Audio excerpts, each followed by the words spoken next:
Buenas tardes y bienvenidos a la mesa de diálogo Medicina Tradicional Mexicana, Cuerpo Privado, Cuerpo Social, en la que participan María de Jesús Patricio Martínez Marichuy, Adolfo Andrade Seto y como moderador Juan Francisco Maldonado. Marichuy es de origen náhuatl. Nació en 1963 en Tuxpan, Jalisco. Médica tradicional y defensora de los derechos humanos. El 28 de mayo de 2017, en un congreso realizado en San Cristóbal de las Casas, fue designada por parte del Congreso Nacional Indígena como vocera representante indígena a la candidatura independiente para las elecciones federales de México 2018. Desde pequeña observó y aprendió de las mujeres en su familia la medicina tradicional y las propiedades sanadoras de las plantas. Su lucha política es para unir fuerzas con los trabajadores, tanto del campo como de la ciudad, y por todos los que se sientan agraviados por el sistema neoliberal. Adolfo Andrade Seto es profesor de tiempo completo en la Facultad de Ciencias de la UNAM, editor asociado en Frontiers in Ethnopharmacology and Plants, editor académico en Evidence-Based Complementary and Alternative Medicine, así como de la revista Journal of Ethnopharmacology. Su principal tema de investigación es el mecanismo de acción de las plantas hipoglucemiantes tradicionalmente utilizadas en el tratamiento de la diabetes tipo 2. Su trabajo lo ha llevado a ser considerado dentro del top 2% de científicos del mundo según la Universidad de Stanford. Por otro lado, Juan Francisco Maldonado es coreógrafo, ensayista y performer. Su trabajo colaborativo parte de la concepción de la coreografía como un campo expandido, aplicable a múltiples territorios, como la música pop, la escultura, el ejercicio editorial, la crítica y más. Es parte del colectivo de coreógrafas Colectivo AM, de la banda coreográfica electropical Los Vecinos del Ritmo y del grupo de investigación sobre manifestaciones de protesta en Latinoamérica, la Liga Tensa. Es importante recordar que en los últimos 10 minutos de la mesa habrá una sección de preguntas y respuestas, por lo que exhortamos al público interesado a no dejar de escribir sus dudas e inquietudes. Sin más que agregar, sean bienvenidos y adelante. Hola, ¿cómo están? Muchas gracias por invitarme y espero estar a la altura de los ponentes de la mesa. Está difícil, pero es un tema súper interesante del que en realidad no conozco mucho y supongo que algunas otras personas que están viendo la mesa tampoco. Entonces, empezar por un lugar bastante básico del tema, como para irnos metiendo y ir poco a poco. Y pues quisiera empezar preguntándote a ti, Marichuy. Hola, mucho gusto y muchas gracias. ¿Qué es para ti la medicina tradicional? ¿Y cuál es tu práctica dentro de la medicina tradicional? Claro que sí. Buenas tardes a todos y todas. Gracias por la invitación. Y bueno, ¿qué es para mí la medicina tradicional? Es un saber acumulado en una comunidad y que va transmitiéndose de generación en generación, y que ese saber no es un saber que le corresponde al médico tradicional, sino que es un saber colectivo. Un saber que con el tiempo pues ha venido ejerciéndose en la comunidad, y que el médico tradicional es el responsable de resguardar ese saber, ¿ya? Entonces, y ese saber tiene que continuar transmitiéndose de generación en generación. Entonces, la manera, es la práctica que se lleva en la comunidad de ese saber que ha sido por años, que desde que existen las comunidades, pues existe también la práctica de la medicina tradicional, ya que pues es un saber que no se adquiere en una universidad, sino en la misma comunidad, y que se lleva a la práctica, ¿ya? En las mismas comunidades. Entonces, pues para mí es eso, ¿verdad? Es tan importante la medicina tradicional es así como la existencia de la misma comunidad, ¿ya? Es un saber que va acompañado junto con la existencia de esta comunidad y un conjunto de saberes que no van de manera aislada, sino que hay esa relación al interior de las comunidades, ¿no? Muchas gracias. Me parece muy interesante esto que dices de que la medicina tradicional no le corresponde al médico, sino a la comunidad. Creo que es una manera como muy distinta de pensarlo a, digamos, la medicina profesionalizada o occidental. Y un poco, también para empezar, digamos, quería preguntarte a ti, Adolfo, ¿qué es la etnofarmacología y cuál es tu práctica dentro de ese campo? Gracias, Francisco. Gracias por la invitación también al programa. Y mucho gusto en conocer a María de Jesús, que no tenía el gusto. Mira, rápidamente voy a contestar, pero voy a tratar de conceptualizar. En todo el desarrollo de la humanidad han ido surgiendo varias ciencias. Muchas veces la humanidad misma practicaba lo que ahora llamamos ciencias sin saberlo, ¿no? Como puede ser la misma medicina, etc.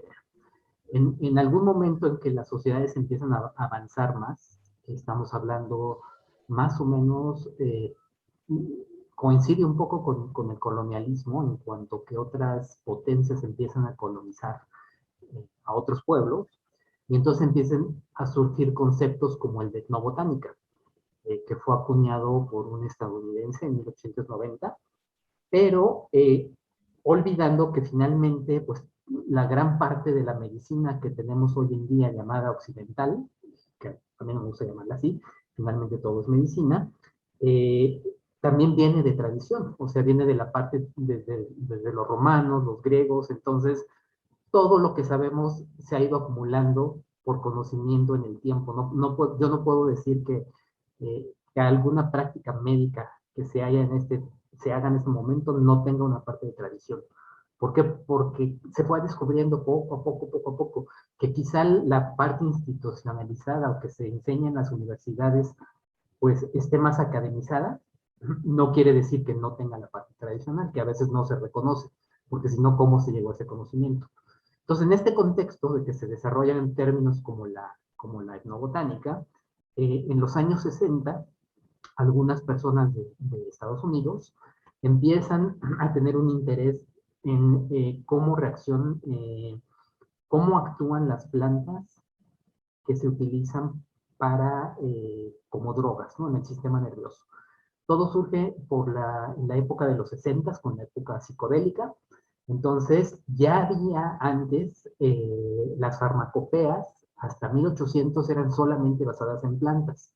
Luego empezó una parte de síntesis química, se separó la parte de plantas de la parte química, y luego en los 60 del siglo pasado vino ese boom otra vez por entender qué tenían las plantas llamadas por algunos alucinantes, o como ustedes gusten llamarlas, cuál era el efecto farmacológico en el organismo. Entonces, de ahí surgió el término etnofarmacología. Finalmente, voy a ejemplificar. Cualquier sustancia que yo consuma que me haga un efecto en mi organismo es una droga. Si yo tomo café, la cafeína es una droga, porque mi cuerpo no la puede metabolizar, necesito 3, 4 horas. O sea, si yo como una zanahoria, la incorporo a mi cuerpo como un nutriente, un huevo, carne. Si yo tomo café, parte del café lo incorporo, pero otra parte, como la cafeína, no la puedo incorporar, entonces me pone todo tembeleque, y eso es la parte farmacológica, ¿no? Entonces, todas las plantas que consumamos, que tienen diferentes principios activos, van a poder tener un efecto farmacológico. Entonces, esa es más o menos la etnofarmacología. Entender cómo al consumir una planta, tiene un efecto farmacológico sobre el ser humano. Evidentemente, el mayor interés de la etnofarmacología pues, es la parte médica.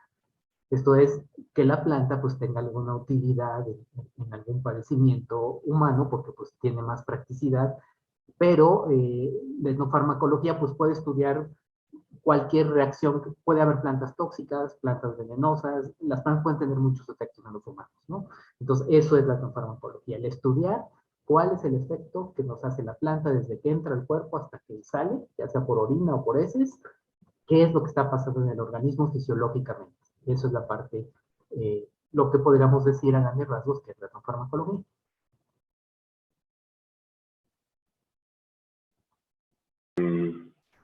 Bueno, ambos vienen de tradiciones curativas, pues, ¿no?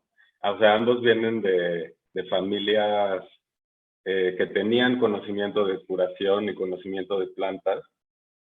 En tu caso, Marichuy, las mujeres de tu familia, y en tu caso, Adolfo, creo que también, tu bisabuela y tu abuela. ¿Cuál es la relación para ustedes, cada quien, Marichuy, desde la lógica comunitaria? Estoy también asumiendo, ¿no? Pero, y Adolfo quizá más desde la lógica universitaria o científica. ¿Cuál es su relación con este inicio, digamos, o con esta genealogía, se podría decir, de la que de alguna manera vienen? ¿Sí fue claro más o menos la pregunta? Sí, si gusta contestar usted primero, Maricho, y luego ya participo.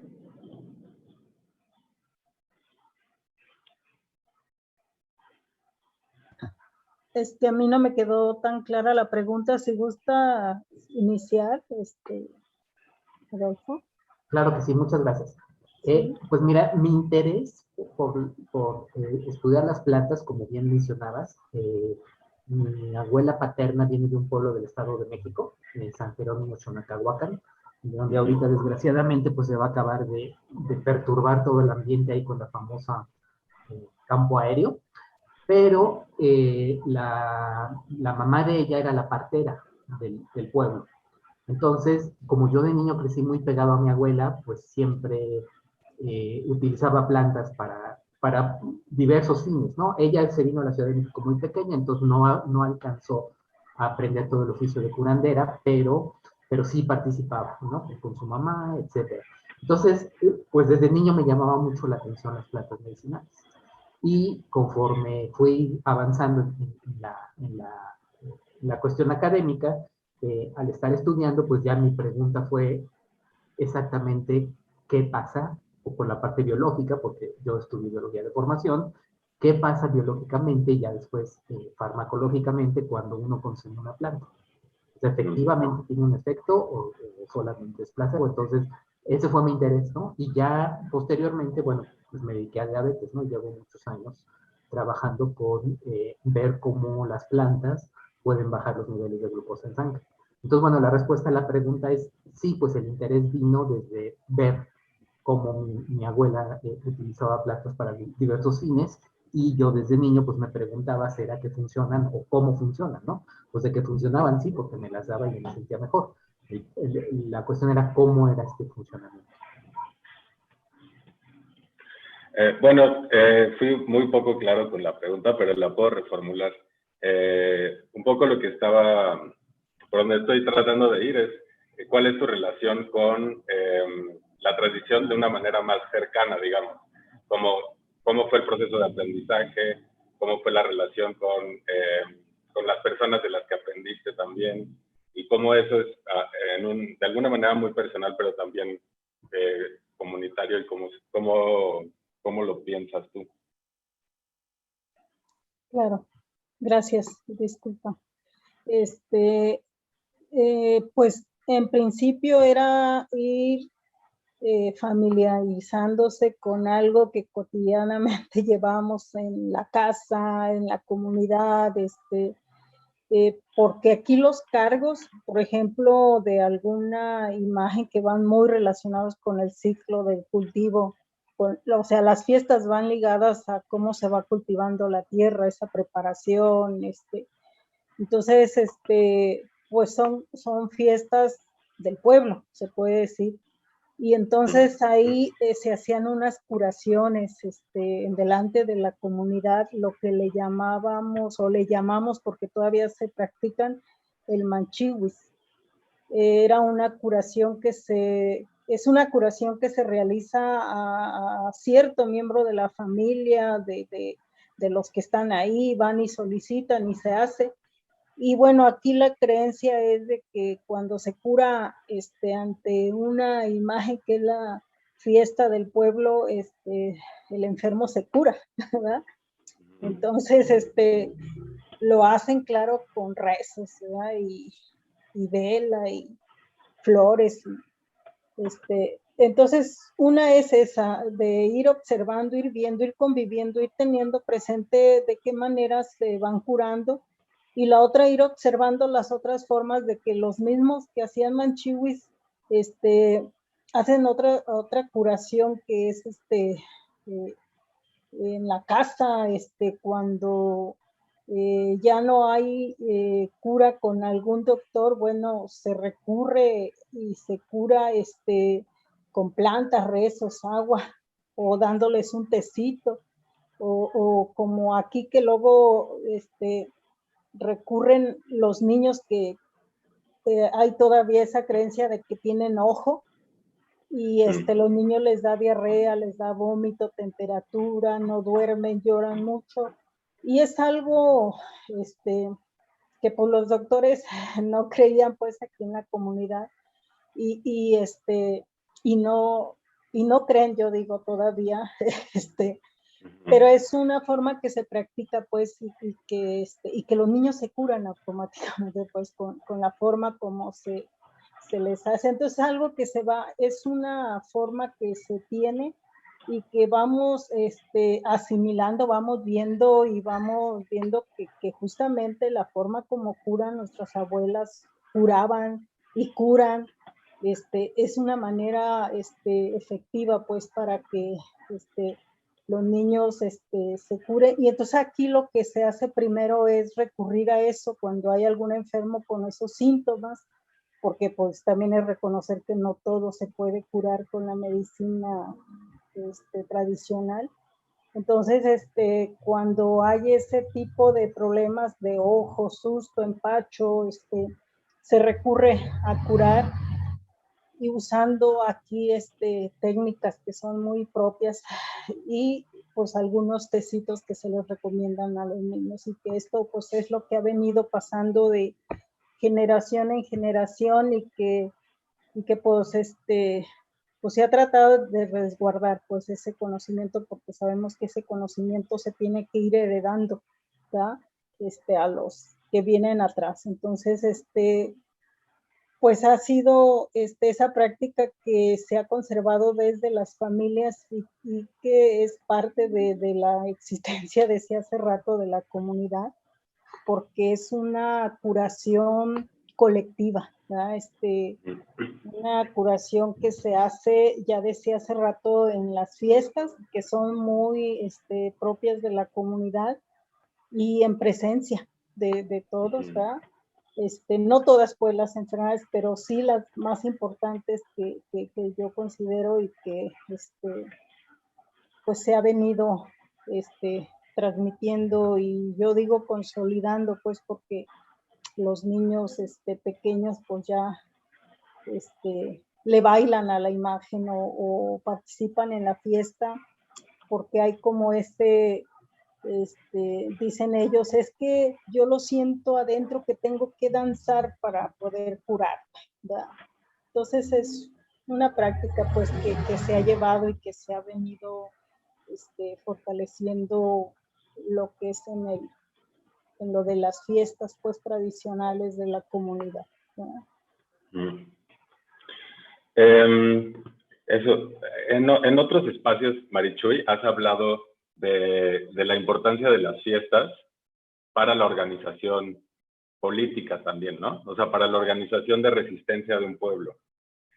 Y ahora hablas de la relación entre medicina y fiesta, y me parece a mí como un salto lógico pensar en la relación entre resistencia, organización y medicina tradicional. ¿Nos podrías platicar un poco sobre esto? Si tiene, ¿cuál es para ti la relación entre la medicina y la resistencia? Claro, es que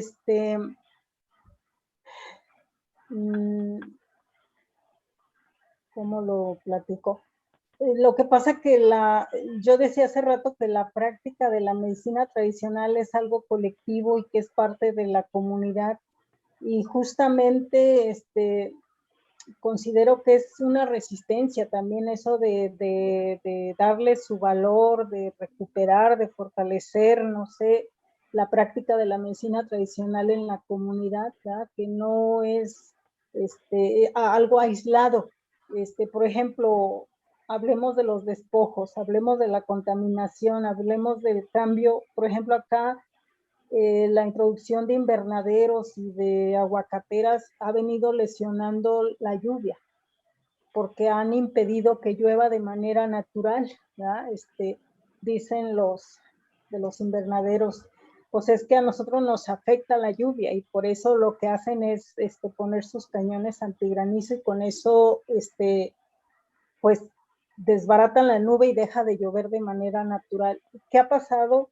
Pues ha venido lesionando, por ejemplo, la alimentación, que es parte de la curación, ¿verdad? Si comemos lo que produce la tierra, que es el maíz, el frijol, el chile, el tomate, las frutas, pero si se modifica el ciclo del agua, se va a modificar una agricultura tradicional, el cultivo pues de lo que comemos. Y esto a la vez va a venir a lesionar la salud, ¿verdad? Y no solamente en la alimentación, sino que las plantas medicinales que se usan por acá y que cada vez son menos por esta modificación del ciclo del agua, ¿verdad? Además, los insecticidas que usan, pues también viene afectando pues a la salud. Entonces, ante eso, por eso consideramos que la medicina tradicional es parte de un territorio y por eso es la defensa del territorio. Nosotros decimos es que un territorio abarca todo, pues no es que la medicina esté aparte, no es que la fiesta esté aparte, no es que la tierra sea aparte, no es que todo es una relación, ¿verdad? Todo tiene una relación y tiene que ver con la salud de las personas, ¿verdad? A mí sí me preocupa porque cada vez hay más enfermos y más enfermedades difíciles de curar con las plantas medicinales, que es lo que practicamos aquí. Y todo por esta modificación del agua, por esta contaminación, por esta deforestación, por el que tienen que estar adquiriendo alimentos que no son pues de la tierra, que son procesados y que vienen dañando al interior, entonces, de los cuerpos pues de las personas. Entonces, por eso digo que la medicina tradicional es parte también de esa comunidad y el día que las comunidades se lesionen, pues se está lesionando todo, ¿verdad? Se está lesionando el agua, se está lesionando las plantas, se está lesionando la alimentación, los animales, y claro que tiene que lesionarse en la salud. Entonces, por eso la medicina tradicional es parte de esa resistencia que consideramos es importante para que las comunidades sigan siendo íntegras en su desarrollo, en su existencia pues misma, ¿verdad? Por eso es la lucha por la vida, como decimos, ¿verdad? Muchas gracias. Adolfo, sobre esto que nos platica Marichuy, como esta integridad, esta interrelación entre los diferentes elementos del territorio, se piensa desde la etnofarmacología, se contemplan también estos diferentes elementos, o se enfoca más como a, digamos, algo más específico, más puntual. Eh, bueno, quedamos que va a haber como un tiempo libre, ¿no? Después de tus preguntas, porque me gustaría ahondar un poco en lo que comentó Marichuy, pero lo hago más adelante. Te respondo puntualmente. No, la etnofarmacología es puntual, ¿no? Porque es... Pero si quieres ahondar de una vez, por mí está perfecto, porque creo que es un tema que nos interesa a todos. Ajá. Bueno, o sea, el problema con la ciencia es que para hacerla bien tienes que publicar. Entonces, como la tienes que publicar, pues tienes que cumplir estándares diferentes a lo que se puede manejar en un ámbito tradicional. Entonces, no, pues tiene que ser ahí, tienes que encontrar un principio activo, probarlo en un modelo animal, o sea, finalmente vas hacia pasos clínicos, ¿no? O sea, cosas que puedas desarrollar en fitofármacos, fármacos, cualquier tipo de cosas o entender. Pero lo que me pareció muy interesante, lo que comentaba Marichuy, y quiero tomarlo de ejemplo porque el que tengas que hacer ciencia no necesariamente implica que estés sentado en tu escritorio o tu laboratorio. También hay que salir a la comunidad, ¿no? Y hay que, o sea, finalmente nuestro trabajo como en la UNAM, pues es para el pueblo de México, porque es el pueblo de México el que nos paga. Entonces, de algún modo, tenemos que tratar de, pues, de proyectar nuestro trabajo más allá de hacer nuestros escritos o las cosas que tenemos que hacer en la parte académica. Voy a tomar un ejemplo a ver si puedo dar mi opinión al público para que más o menos dejarlos pensando, ¿no? Y a ver si esto en algún futuro puede avanzar en otra dirección. Lo primero es que tenemos un divorcio horrible entre la medicina formal mexicana y la medicina tradicional. A mí me parece horrible porque la medicina tradicional mexicana no es la única en el mundo. Tenemos otros sistemas como los chinos, el sistema Ayurveda, Oceanía, hay muchos pueblos que usan medicina tradicional. Y un buen ejemplo es China, en el cual la medicina que llamamos occidental está fusionada con la medicina tradicional. Eso es lo que a mí me gustaría que pasara en México. O sea, no los gentes en las comunidades no tienen por qué forzosamente seguir al pie de la letra. Lo que pasa es que el médico llega y impone lo que aprendió en la universidad, porque a él le enseñaron que así es como hay que curar. No lo estoy criticando ni diciendo que esté bien o esté mal. El punto es que falta la integración. O sea, falta que el médico llegue y se integre con esos saberes, justamente para poder dar una mejor consulta a los pacientes que están teniendo ahí en la comunidad. Nos mencionaba Marichuy el empacho. Yo personalmente, porque sí he hecho mucho trabajo de campo en varias partes, yo creo que el empacho corresponde a una etiología viral, pero nunca lo he demostrado porque yo no trabajo gastrointestinal. Necesitaría ir con bebés empachados y hacerles, ya venden pruebas de retrovirus, de rotavirus en Estados Unidos, habría que llevarse sus pruebas y entonces comprobar que cada bebé empachado pues tiene rotavirus o algún tipo de estos virus intestinales que son súper comunes en estas etapas de los niños entre los primeros 3, 4 años. Entonces, ¿qué pasa con el rotavirus? El niño tiene vómito, diarrea, se siente muy mal, ¿ok? ¿Hay cura para el rotavirus? No hay ningún medicamento contra el rotavirus. Lo mismo que nos pasa con el coronavirus es con los rotavirus. No hay un medicamento que le pegue a los rotavirus. Entonces, ¿qué hace el médico? Le da un tratamiento paliativo. Le baja la fiebre al niño, algo para que no tenga vómito, se sienta mejor, etc. ¿Qué hace la medicina tradicional? Le da una planta. Mi experiencia en campo es que las plantas que se usan para el sistema gastrointestinal generalmente tienen actividad antiinflamatoria. Entonces, fíjate qué importante que el curandero o la mamá le pueda dar una planta antiinflamatoria al niño, porque finalmente el virus está produciendo inflamación en todo el tracto gastrointestinal. Entonces, la planta antiinflamatoria pues le va a quitar los síntomas. Quizá una antiinflamatoria más los baños, porque tienden a bañarlos, entonces, ¿qué hace el baño? Pues le baja la fiebre. ¿Qué hace el médico? Le da un antipirético. Entonces, ese caso, por ejemplo, por eso lo quise tocar del rotavirus, sería un caso excelente de fusión, ¿entiendes? El médico podría tomar y entender qué es lo que está pasando en los sistemas tradicionales y utilizarlos. O sea, no necesariamente tiene que insertar el paracetamol al niño, a lo mejor el baño es suficiente para bajar la temperatura. ¿Cuál es lo importante de la medicina tradicional? es que la aproximación al paciente es holística. Entonces, cuando tú te sientes mal, yo, también desde mi punto de vista personal, no soy médico, es que necesitas también que te apapachen, te entiendan. Desde que eres un niño, necesitas que entiendan tu enfermedad y eso es un papel que hacen muy importante los médicos tradicionales.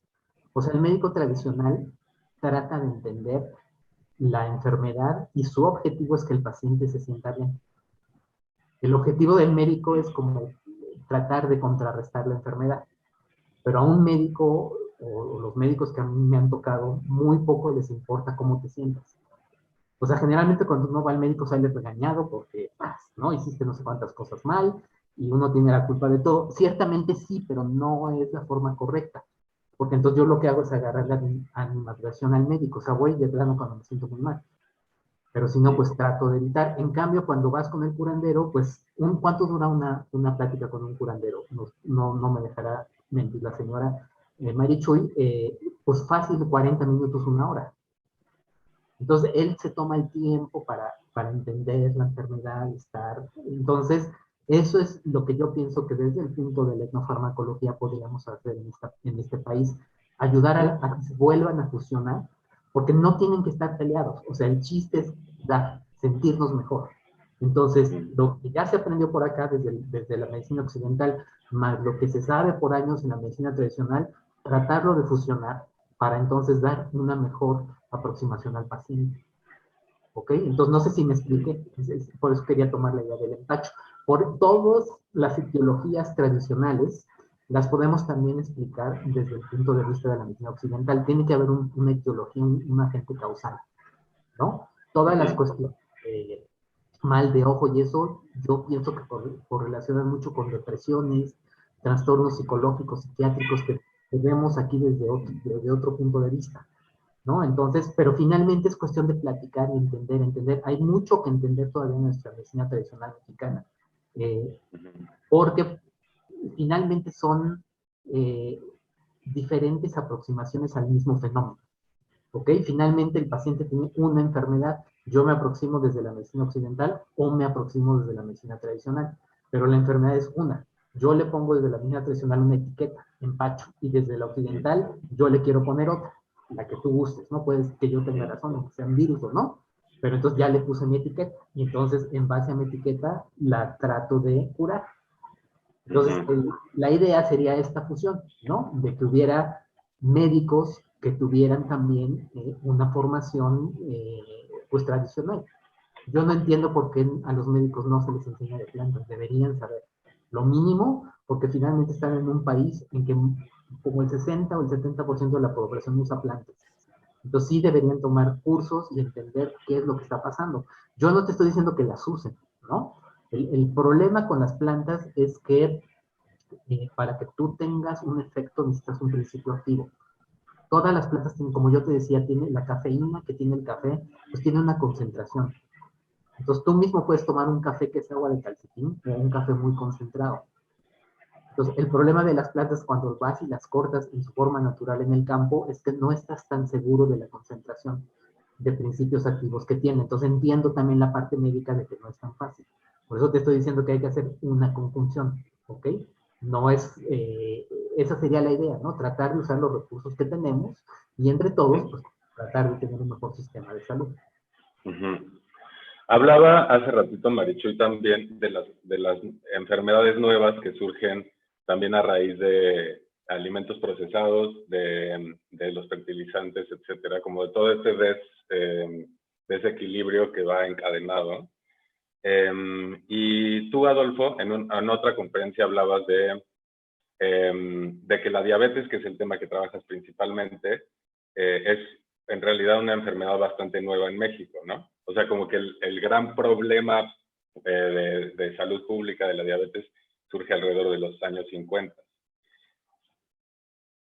Y a mí me parece muy interesante pensar, no sé, muchas veces cuando utilizamos la palabra tradición o tradicional, da una sensación, o a veces quizá por prejuicio, ¿no? Nos da una sensación de que es algo que es antiguo y que es sólido y que no se puede mover, ¿no? Que no evoluciona, que se quedó en una época, digamos. Y a mí me parece muy interesante pensar, por ejemplo, cómo es que la medicina tradicional, que es lo que mencionabas, Marichuy, trabaja o investiga también enfermedades nuevas, ¿no? Supongo que en el caso de la diabetes, que es algo que tú investigas, es un caso bastante claro, ¿no? En el que la medicina tradicional pues es experimental también, como no por ser tradicional deja de ser un ámbito de investigación, pensaría. No sé, ¿qué opinas de esto, Adolfo? Correcto. La diabetes no es que sea una enfermedad nueva en México. Simplemente no la conocíamos y también hay que tomar en cuenta que no vivíamos tanto. Creo que la vida, según las estadísticas, en México a principios del siglo pasado era de 20 años. Entonces, pues no, o sea, realmente llegar a la edad en la que empieza la diabetes tipo 2, que son los 40, 50, pues no era lo más frecuente. Entonces, también la población ha envejecido y tenemos enfermedades de población más vieja. Y como bien mencionaba Marichuy, la alimentación ha jugado un papel muy importante, ¿no? La mala alimentación. Finalmente, antes comíamos, pues bueno, pues yo de niño cuando iba con mi abuela al pueblo, pues que te daban quelites, frijoles, etcétera, ¿no? Y aquí en la ciudad, pues pingüinos, gansitos, entonces, sí, la alimentación juega un papel muy, muy importante. Ahora, de lo que tú mencionabas, yo distingo, yo, Adolfo, entre medicina tradicional, es lo que hace doña Marichuy, ¿no? Donde hay una tradición de ella, yo espero que tenga hijos, nietos, a los que les ha ido enseñando y ellos mismos sigan usando plantas. Porque yo también ya me he encontrado comunidades a donde los chavos ya no les importa la medicina tradicional y platicas con ellos y dicen que no. Para mí es muy importante que siga viva, ¿no? Eso es tradición. En el caso de la diabetes, lo que yo pienso que encontramos es medicina herbal, donde no hay tradición, pero hay uso de plantas. Entonces yo hago esa distinción. Mis pacientes diabéticos o mis informantes utilizan plantas, pero ellos apenas están iniciando la tradición. Como yo les digo a mis alumnos en clase, de lo que yo deje registrado ahorita de las listas de plantas para diabetes que hay en México en este momento, hace 10 años, pues cuando yo me muera en 100 años, vean si se siguen usando. Y si se siguen usando, entonces ya hubo tradición. Pero mientras tanto, es medicina herbal, pero es totalmente válida, porque como tú bien lo mencionaste, el paciente se siente mal y si la planta le cae mal, pues la descontinúa. No, desgraciadamente la diabetes es una enfermedad muy complicada y no es tan fácil darse cuenta que tienes diabetes ni que estás mejorando o estás empeorando. Puedes tener los niveles de glucosa en tal nivel que ya te estén dañando las células, pero tú no lo sientes. Cuando ya acudes al médico es porque ya tienes el daño y ya es muchas veces irreversible. Entonces, la diabetes no es el mejor ejemplo, quizá, de medicina herbal, por eso, ¿no? Porque a veces el paciente se desespera, toma plantas, pero no es generalmente la solución, ¿ok? Aunque, por ejemplo, cabe mencionar que el medicamento más usado en México para diabetes, que es la metformina, pues finalmente viene de plantas. ¿Ok? Entonces, bueno, esa sería mi respuesta. No, quisiera preguntarle a Marichuy ahora, un poco en la misma dirección, ¿cómo ves tú, Marichuy, como, digamos, la actualidad de la medicina tradicional? En otra entrevista que leí tuya, hablabas de que una parte del saber que tú tienes viene de tu madre, de tu abuela, de otras mujeres, pero del pueblo, pero otras partes vienen también de cosas que tú has ido investigando después, ¿no? Por ejemplo, o de relación con otros pueblos que tienen medicinas distintas o incluso plantas distintas. ¿Cómo opera, cómo funciona, digamos, la medicina que tú haces en ese sentido, como en relación con lo tradicional o como lo anterior y lo actual, lo que está todo el tiempo como pues existiendo en el presente, digamos?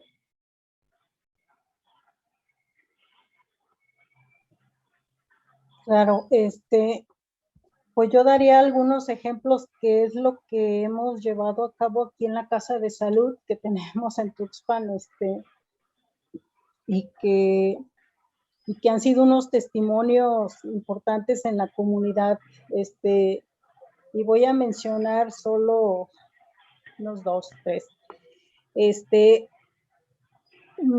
de que la medicina tradicional pues es un conjunto, ¿no? Un conjunto de saberes, y que es la herbolaria, el agua, la tierra, el aire, el alimento, las fiestas, y bueno, hay veces es necesario conocer bien a la persona que atenderíamos como para saber qué es lo que necesita. ¿Verdad? No a todos se les da plantas, no a todos se les dice que tienen que tomar esto, les tenemos que hacer, no. Tenemos que ver primero qué tipo de enfermo es y qué tan abierto está para recibir el tratamiento. Y yo les voy a mencionar así rápidamente, cuando yo iniciaba a la práctica de esta medicina, mi mamá estuvo inválida 3 años. Duró inválida 3 años y tenía totalmente muerto de la cintura hacia los pies, ¿ya? Entonces, fui testiga de que anduvimos buscando médicos que nos dieran alguna orientación de qué aplicarle, pues qué hacer. Pues casi había esa coincidencia de los médicos especialistas, claro, decían, no, es que cirugía, ¿verdad? Casi todos decían cirugía. Y bueno, pues le dijimos, les decía, oiga, ¿y qué probabilidad hay de que no quede en silla de rueda? Porque pues yo escuchaba que personas que las operan de la columna quedan en silla de rueda. Decían un 90% queda en silla de rueda y un 10% camina. Le digo, ¿pero qué tiene? No, pues un problema de la columna, ¿pero qué es? ¿Verdad? Yo decía, para ver si hay forma de que se cure con plantas o tierra o a ver qué. Y no nos daban explicación, solamente eso, ¿verdad? Entonces, pues nos cansamos de buscar, anduvimos buscando también curanderos y era la misma situación. Y yo lo digo porque fue mi mamá, ahorita ya murió, pero en ese tiempo pues fue, y curiosamente con lo que venimos curándola fue aplicando plantas, aplicando barro, aplicando agua. Fue una, ¿qué será? Como una disciplina, así vamos. Empezábamos 6 de la mañana a hacerle el tratamiento y acabábamos 9 de la noche. ¿Ya? Entonces era todo el día también la alimentación, también lo que teníamos que traer del campo, la tierra para podérsela poner en los pies, que porque tenía que caminar pero no caminaba. Entonces fue todo un ir aprendiendo también con ella, puedo decir. Y 3 meses de tratamiento intensivo y salió caminando de la habitación, ¿ya? Con esta forma, pues, que utilizamos de manera conjunta de esos saberes y que son importantes, pues, como decía aquí el compañero Adolfo, pues, que hay medicina tradicional para otros países, pero para nosotros es alternativa, ¿verdad? Nosotros decimos, es que todo lo que cura es bueno, pues, ¿verdad? Yo lo digo, pues, hablando desde mi práctica de atender enfermos, y yo digo, lo que sea bueno para curar, que sea natural, que esté dentro de lo que se puede consumir, adelante. Entonces fue esto un ejemplo de que se curó y pues ahí fue donde creí ya en las plantas y la práctica. La otra es una persona también aquí de Tuxpan que ya estaba desahuciado y que tenía 4 días que no evacuaba, y el doctor de la comunidad lo dio por desahuciado, ya dijo, esta persona ya no se cura, solamente es esperar. Sus familiares no se resignaron y vinieron con nosotras, nos hablaron, fuimos a verlo, lo checamos.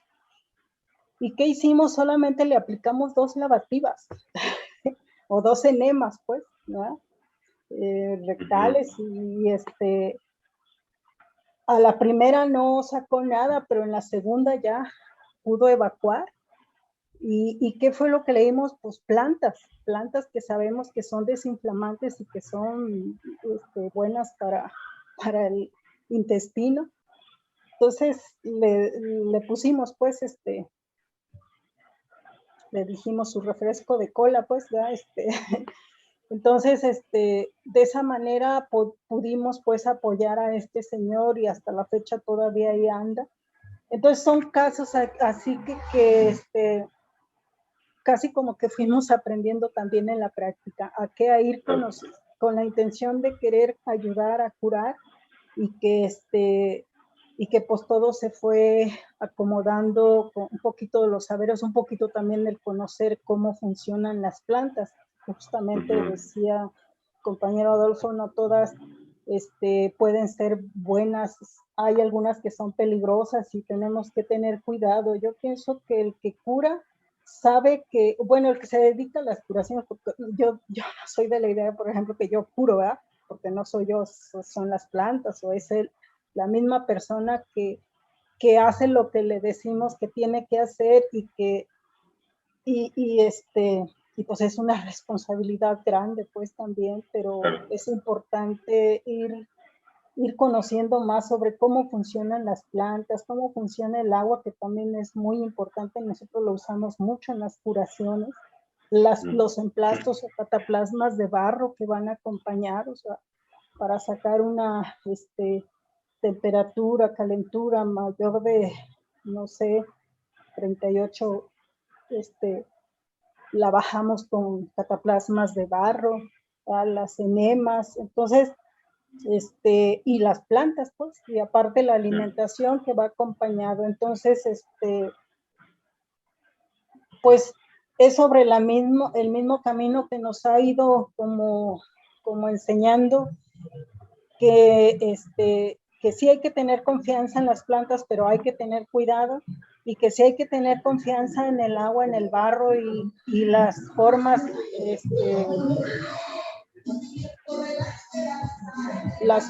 que nos han enseñado de uso de la tierra, de uso de los baños, de uso de los ayunos, también son muy importantes para poder apoyar a una persona que se recupere pronto, ¿verdad? Entonces, muy bien. Eso. Muchas gracias. Tenemos ya súper poquito tiempo, se nos ha ido muy rápido, y vamos a pasar a un par de preguntas del público. La primera, de Fabián Guerrero, es ¿qué tanto la medicina tradicional atenta contra las farmacéuticas y su negocio? ¿Y qué tanto esto podría explicar que estén separadas? ¿Contestamos cada quien o...? Como quien quiera. Creo que una persona nada más porque tenemos poquito tiempo. Ok, yo pienso que no tiene impacto. En estos momentos ya con las nuevas leyes internacionales, las farmacéuticas ya no pueden entrar tan fácil a nuestros territorios a sacar plantas ni nada. O sea, si el protocolo de Nagoya se aplicara de forma correcta en México, sería imposible. Sabemos que hay tráfico de todo lo que se te ocurra, ¿verdad? Pero realmente no se puede. Entonces, por ejemplo, si una farmacéutica quisiera desarrollar un medicamento en base a una planta mexicana, no puede, porque como obtuvo el recurso del país, ¿no? Entonces no es posible. Por lo menos nosotros estamos protegidos, ¿no? No es el caso, por ejemplo, yo he tenido oportunidad de trabajar en Guatemala, y ahí sí los coreanos andan buscando y sacando, porque su legislación no está tan protegida, ¿no? Yo platicaba con el farmacéutico coreano y le decía, ¿por qué no van a México? Y yo, no, México no se puede. Y yo dije, bueno, bendito sea Dios que no se puede, y qué mal por los guatemaltecos, ¿no? Pero así es. Qué fuerte. Perdón.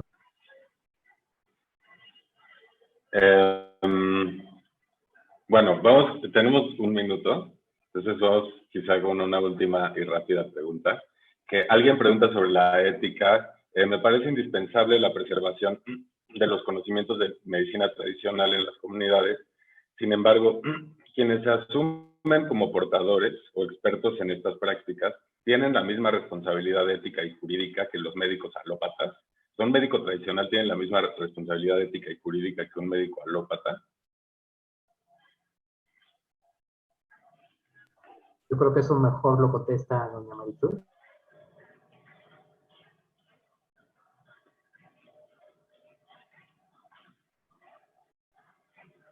Perdón, no me quedó muy clara la pregunta, pero es si tenían la misma ética, algo así.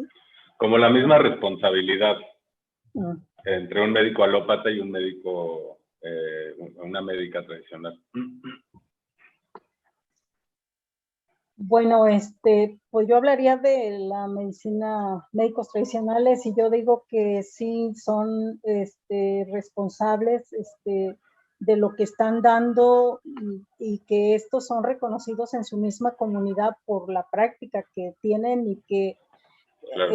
no hace falta pues un reconocimiento oficial. Yo decía aquí, porque decían, oye, tú ve y consíguelo para que te dejen trabajar. Le digo, es que yo no voy para que me dejen trabajar, yo estoy trabajando en la comunidad, y la comunidad es la que me da el reconocimiento. El día que no haga las cosas bien, la misma comunidad pues me va a hacer a un lado, ¿verdad? Entonces, yo creo que es una responsabilidad, y creo que la misma comunidad es la que está checando, está cuidando, está fiscalizando, y el día que no cumpla, bueno, la misma comunidad nos quita esa fortaleza, ¿verdad? Uh-huh. Oigan, pues tenemos que terminar aquí, porque ya se nos acabó el tiempo, pero muchísimas gracias a ambos. Me encantaría seguirles preguntando 70,000 cosas más. Se me quedaron un montón de ideas en el tintero, y seguro a mucha gente que nos está viendo también. Estuvo súper rico y súper generoso de su parte, de verdad. Muchas gracias a ambos. Y pues gracias a la LEF y a la UNAM, a TV UNAM, a Danza UNAM, por invitarnos, y pues un abrazo enorme. Muchísimas gracias por la invitación. Que estén bien. Tanto como Maricruz, gracias. Gracias a todos, saludos, y ahí seguimos.